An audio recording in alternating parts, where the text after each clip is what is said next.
नमस्कार मित्रांनो, ठरलं तर मग या मालिकेच्या आजच्या भागामध्ये मी तुम्हा सर्वांचे अगदी मनपूर्वक स्वागत करते. आजच्या भागामध्ये आपल्याला पाहायला मिळतं आता सायली आणि अस्मिता दोघेही गप्पा मारत गार्डनमध्ये फिरत असतात. आता सायली अस्मिताचा मूड ठीक करण्यासाठी म्हणू लागते, अस्मिताताई आपल्या बागेतली फुलं पाहिलीत का? खूप छान बहरली आहेत. गुलाबाची फुलं तर खूप मस्त बहरली आहेत आणि मागच्या बागेत तिथे तर सोनचाफा खूप छान बहरलाय. आपण जाऊन बघूयात का? तर अस्मिता म्हणते, नको ना गं सायली, चल आता आपण घरात जाऊया. तर सायली म्हणते, असं कसं? मी तुमच्यासाठी जे आणलं आहे सरप्राईज ते तर द्यायचं राहीलच आहे. तर अस्मिता म्हणते, कसलं सरप्राईज? तर सायली म्हणते, थांबा आलेच. असं म्हणत आता सायली एक रोप घेऊन येते. ते रोप असतं पारिजातकाचं. सायली म्हणते, अस्मिताताई हे पारिजातकाचं रोप आहे आणि हे खास मी आपल्या होणाऱ्या बाळासाठी आणलं आहे. म्हणजे बघा ना, आपण हे रोप लावायचं आणि ते रोप आणि बाळ एकदमच वाढतील. म्हणजे उद्या मोठा झाल्यानंतर मी त्याला सांगू शकते, बाळा हे रोप तुझं आहे. मी आज बाळाच्या नावाने हे रोप लावणार आहे. तर अस्मिता हे सगळं काही पाहून खुश होते आणि सायलीसमोर मनमोकळं करत म्हणते, सायली आज त्याच्या वडिलांनी जे काही करायला हवं ते सगळं काही तू करतेस. तर सायली म्हणते, अस्मिताताई मी म्हणाले ना की आता पुन्हा तो विषय नाही काढायचा. चला आपण एक रोप लावूया आपल्या बाळासाठी. असं म्हणत आता सायली अस्मिता रोप लावायला घेतात. आता सायली रोप लावत असते आणि त्या दोघींच्याही छान गप्पा चालू असतात. अस्मिता खूप खुशही असते आणि हे सगळं काही पाहून कल्पनाताईंना आनंद होतो. कल्पनाताई धावतच घरात निघून जातात.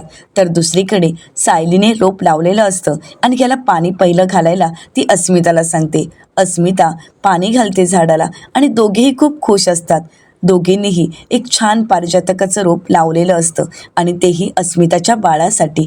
तर दुसरीकडे पाहायला मिळतं सचिन इथे साक्षीच्या घरी असतो. दोघंही जेवायला बसतात, परंतु काही साक्षीचा कुठेही लक्ष लागत नसतो आणि ही सगळं काही सचिन पाहतो आणि मनाशीच म्हणतो, त्या महिपत शिकरेला अटक झाली आहे आणि म्हणूनच सॅमचा मूड ठीक नाही आहे. पण ही मुलगी मला अजूनही काही सांगायला तयार नाही. आता सचिन नाटक करत साक्षीला म्हणतो, सॅम अगं काय झालंय, जेव ना, तुझं लक्ष नाही आहे.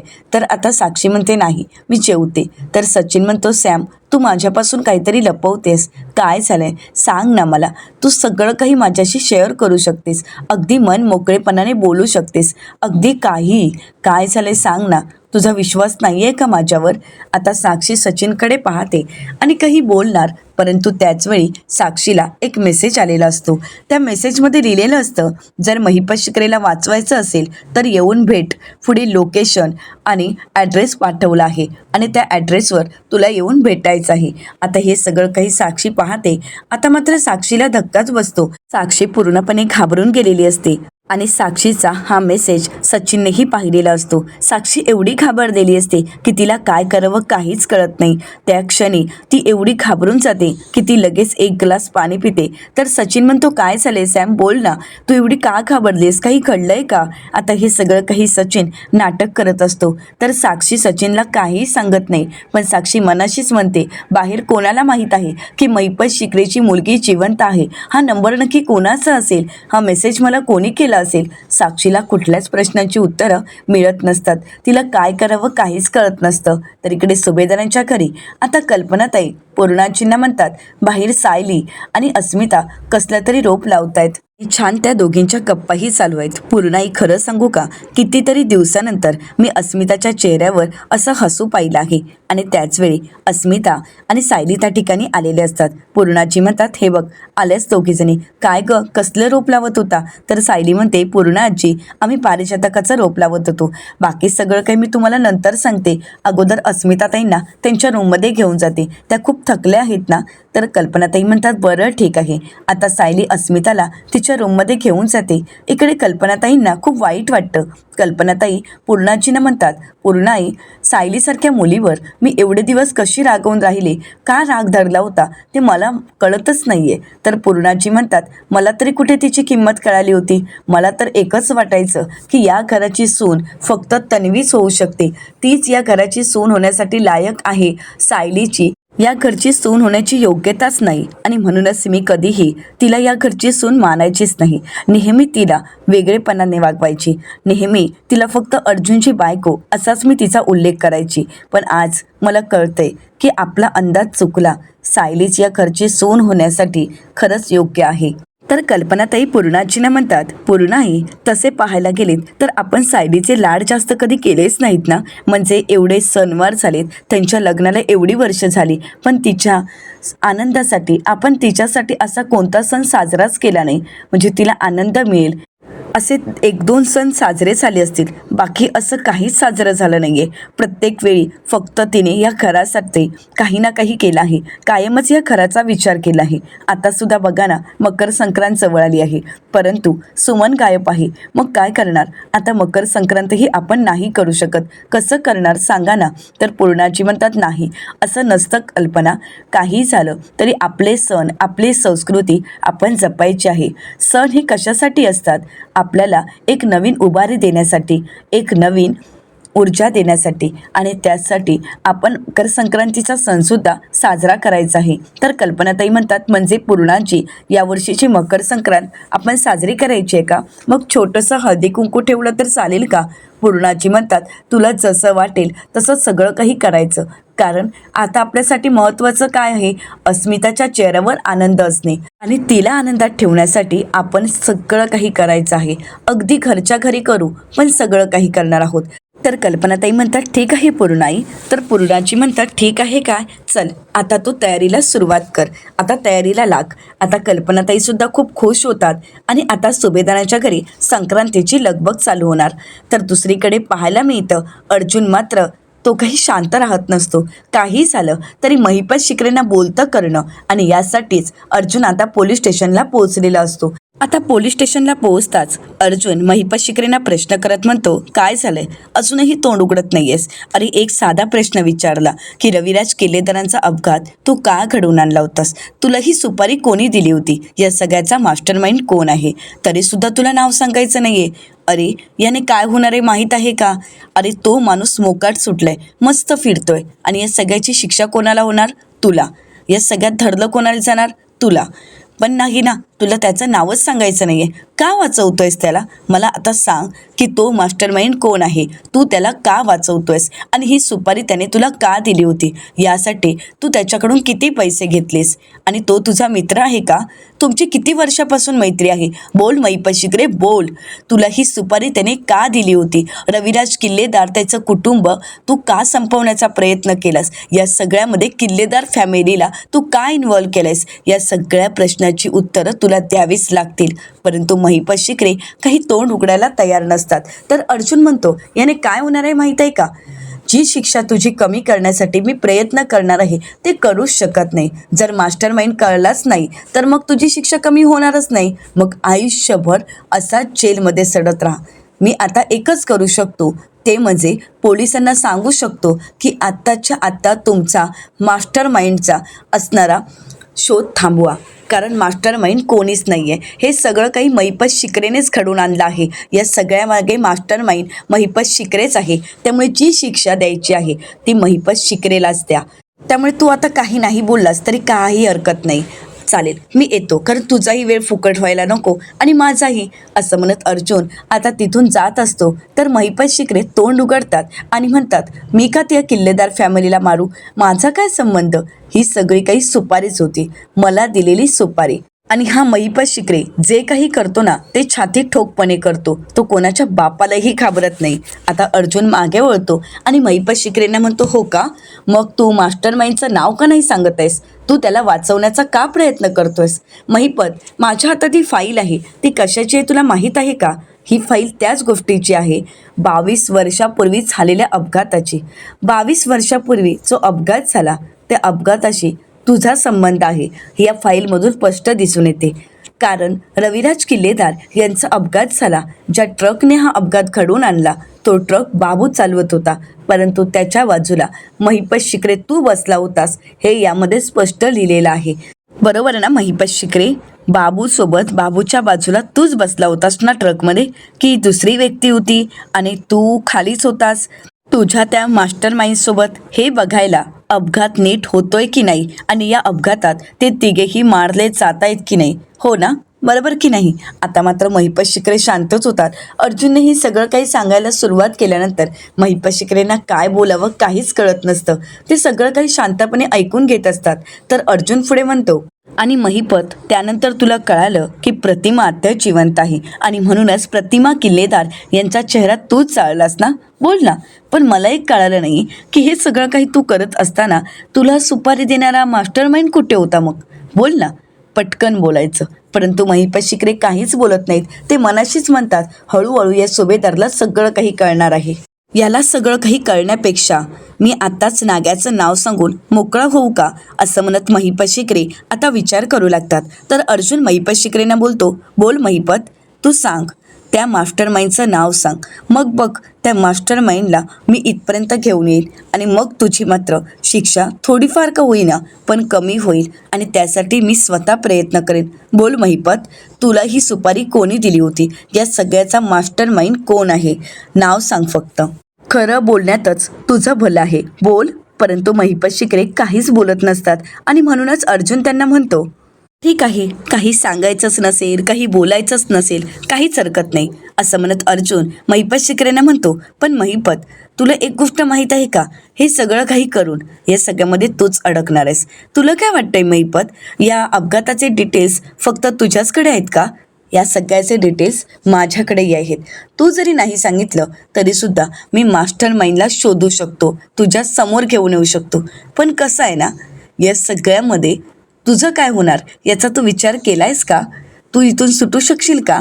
आता मात्र महिपत शिकरे शांत होतात आणि मनाशीच म्हणतात, हे सगळं काही नाग्यामुळे होत आहे. साक्षीच्या जीवाला काही व्हायला नको म्हणूनच मी शांत बसत आहे. त्यांना साक्षीची काळजी वाटत असते आणि म्हणूनच आत्तापर्यंत महिपत शिकरे नागराज काकांचं नाव पोलीस स्टेशनला घेत नसतात किंवा ते अर्जुनला सांगतही नसतात. तर दुसरीकडे पाहायला मिळतं, घाबरलेली साक्षी आता ज्या माणसांनी मेसेज केलेला असतो त्या ॲड्रेसपर्यंत आलेली असते. खूप रात्र झालेली असते तरीसुद्धा साक्षी स्वतःच्या जीवाची पर्वा न करता तिथपर्यंत पोहोचलेली असते.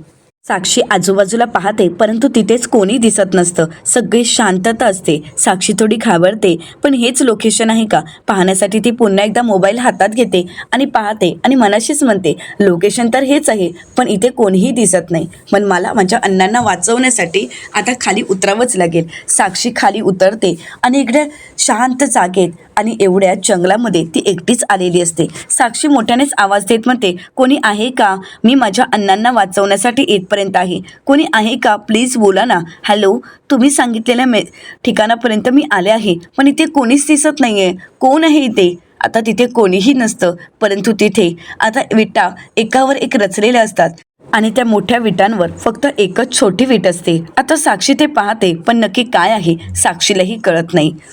तर दुसरीकडे पाहायला मिळतं, अर्जुन महिपत शिकरेंना म्हणतो, महिपत, कसं आहे ना, तू आमच्या पर्सनल उपयोगाचा आहेस आणि म्हणूनच आम्ही तुझ्याशी नीट वागतोय.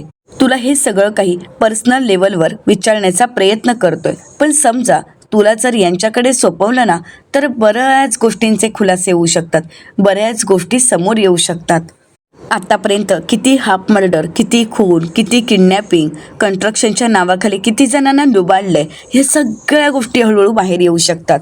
आणि सगळ्यात महत्त्वाचं म्हणजे कन्स्ट्रक्शनच्या नावाखाली जे काही काळे धंदे केलेस ना ते सगळे काळे धंदे समोर येऊ शकतात. पण महिपत, या सगळ्यातून मी तुला वाचवू शकतो. फक्त एक नाव सांग मला, मग बघ तुझी शिक्षासुद्धा कमी होईल आणि ती शिक्षा कमी होण्यासाठी मी स्वतः प्रयत्न करेन.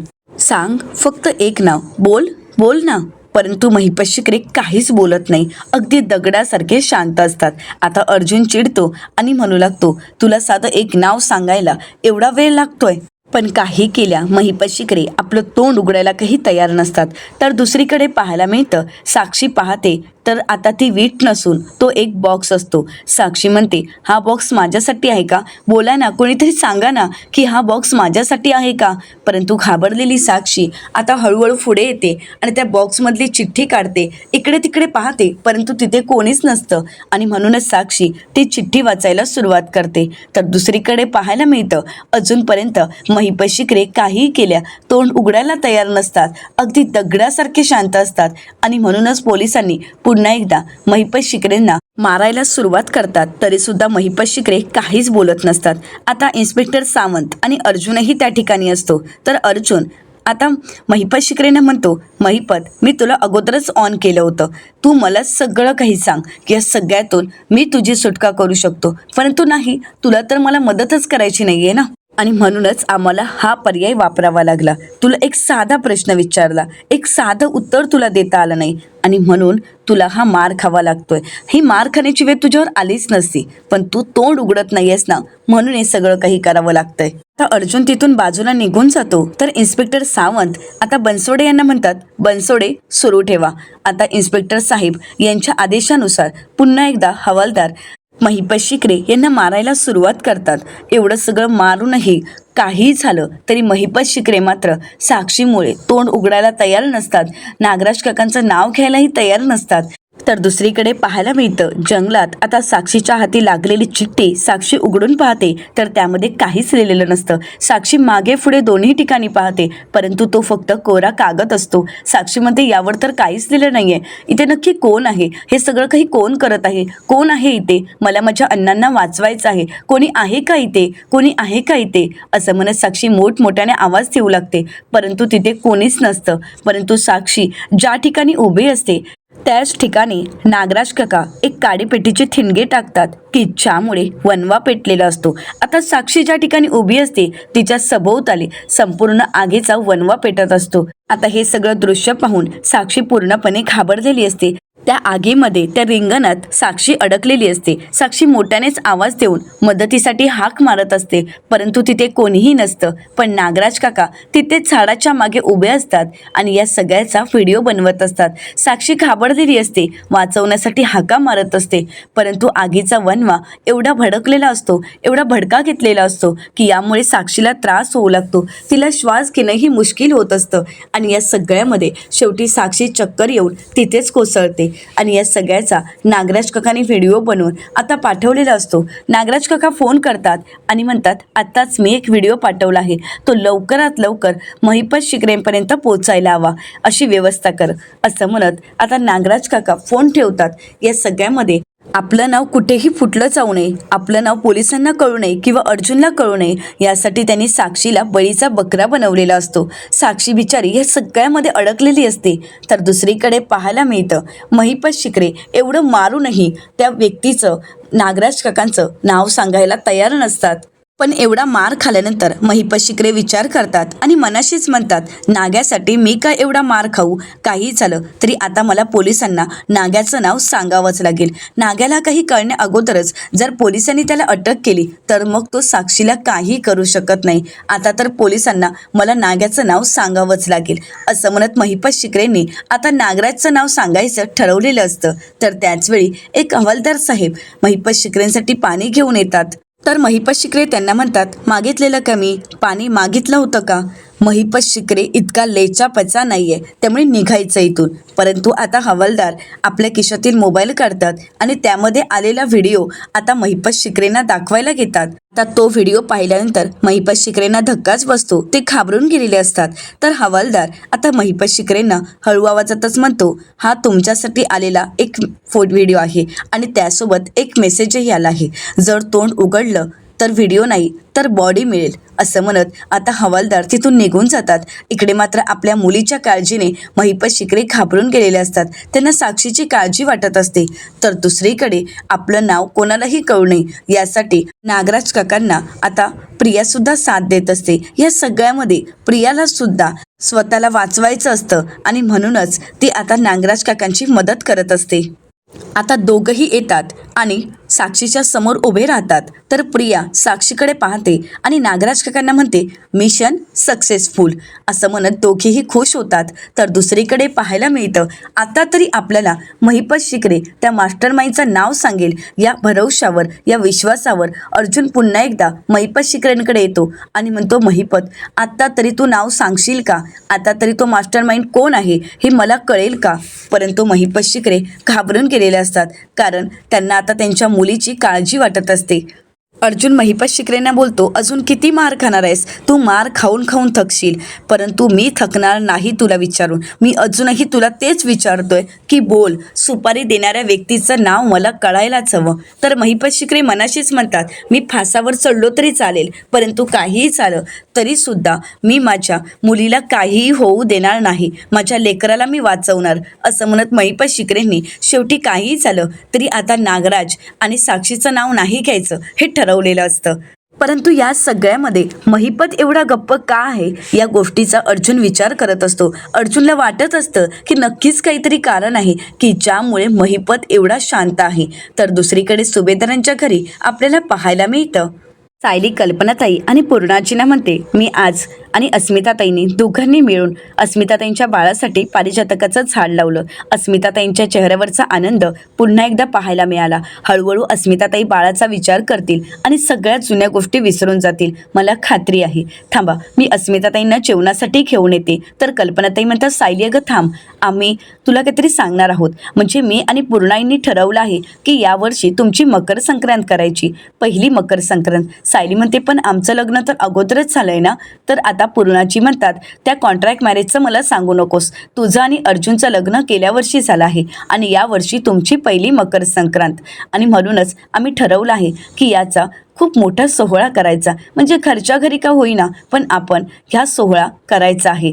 तर सायली म्हणते, पण पूर्णाची सुमन काकू सापडल्या नाही आहेत, मग हे सगळं काही आपण कसं करणार आहोत? तर पूर्णाजी म्हणतात, मला माहीत आहे, परंतु आम्ही सुमनसोबत तुझा आणि अस्मिताचाही विचार करतो. लग्नानंतर तुझ्यासाठी असं आम्हाला काही करताच आलं नाही आणि म्हणूनच आम्ही ठरवलं आहे की तुझ्यासाठी हे तरी करायचं. तर सायली म्हणते, बरं, तुम्हा दोघींची इच्छा आहे ना, मग मी नाही म्हणणार नाही. या सणाच्या निमित्ताने का होईना, पण मी देवीजवळ प्रार्थना करेन की सुमन काकू लवकरात लवकर सापडू देत. तर पूर्णाजी म्हणतात, ठरलं तर मग सायलीची मकर संक्रांत होणार, सायली आणि अर्जुनची मकर संक्रांत. आणि त्याचवेळी अर्जुन आलेला असतो. अर्जुन म्हणतो, वा, मकर संक्रांत सेलिब्रेशन म्हणजे पतंग उडवायचे आहेत ना, ते तर मी दरवर्षीच उडवतो. तर आता इकडे पूर्णाची कल्पनाताईंना म्हणतात, कल्पना, मुलं ज्यावेळी परदेशात शिकून येतात त्यावेळी काय होतं बघितलंस का? कल्पनाताई म्हणतात, हो हो. तर आता सायली म्हणते, तुम्ही काय हे बोलताय, तुम्हाला माहीत नाही आहे का? अहो, मकर संक्रांत हा आपला सगळ्यात संस्कृतीतला एक सुरुवातीचा म्हणजे नवीन वर्षातला पहिला सण, आणि या सणाला फक्त पतंग उडवणं एवढंच नसतं, तर खूप छान तयार व्हायचं, सगळ्यांना तिळगुळ द्यायचे, सुगडं पुजायची, हळदी कुंकू घालायचं आणि खूप छान हलव्याचे दागिने घालायचे. तर आता हे ऐकल्यानंतर अर्जुन म्हणतो, हलव्याचे दागिने, हलवा तर आपण खातो ना, मग ते कसं दिसेल? तर आता मात्र कल्पनाताई आणि पूर्णाजी डोक्याला हात मारतात आणि म्हणतात, अरे देवा, ह्याचं कसं व्हायचं काही कळतच नाही. सायली म्हणते, काय हो, हे सगळं काही तुम्ही मुद्दाम करता ना? म्हणजे मी शांत आहे आणि मला चिडवायचं, आणि मी चिडले की तुम्हाला बरं वाटतं का? तर अर्जुन म्हणतो, नाही ना, पण कसं आहे, तू ज्यावेळी चिडतेस ना त्यावेळी खूप क्यूट दिसतेस. आता सायली लाजू लागते. तर कल्पनाताई आणि पूर्णाची सायलीकडे पाहत असतात. तर येणाऱ्या पुढील भागामध्ये आपल्याला पाहायला मिळते ती म्हणजे सायलीची मकर संक्रांत. आता अर्जुन काही हलव्याचे दागिने घालायला तयार नसतो. अर्जुन म्हणतो, मी हलव्याचे दागिने घालणार नाही, मी अगोदरच सांगतो हा. तर त्याचवेळी आता स्टार प्रवाहाच्या महानायिका तिथे अवतरलेल्या असतात. तर सर्वच जण अर्जुनला आवाज देत म्हणतात, जीजू. तर आता काव्य म्हणू लागते, जीजू, हे हलव्याचे दागिने तुम्हाला घालायचेच नाहीयेत, तर आम्ही सर्वजण मिळून तुम्हाला नटवणार आहोत. आता अर्जुन मात्र पुरता अडकलेला असतो. आता सर्वजण मिळून अर्जुनला रूममध्ये घेऊन जात असतात. आता अर्जुनची झालेली फजिती पाहून सायलीला हसायला येत असतं. आता सायली आणि अर्जुनच्या मकर संक्रांतीनिमित्त आपल्याला पुढे काय पाहायला मिळेल हे आपल्याला येणाऱ्या भागांमध्येच पाहायला मिळणार आहे. तर मित्रांनो, अशाच मालिकांचे नवनवीन अपडेट पाहण्यासाठी चॅनलला नक्कीच सबस्क्राईब करा आणि आजचा हा व्हिडिओ तुम्हाला कसा वाटला हे कमेंट करून नक्कीच कळवा. आजचा हा व्हिडिओ तुम्हाला जर आवडला असेल तर व्हिडिओला लाईक करायलाही विसरू नका. व्हिडिओ पाहिल्याबद्दल तुम्हा सर्वांचे अगदी मनपूर्वक धन्यवाद.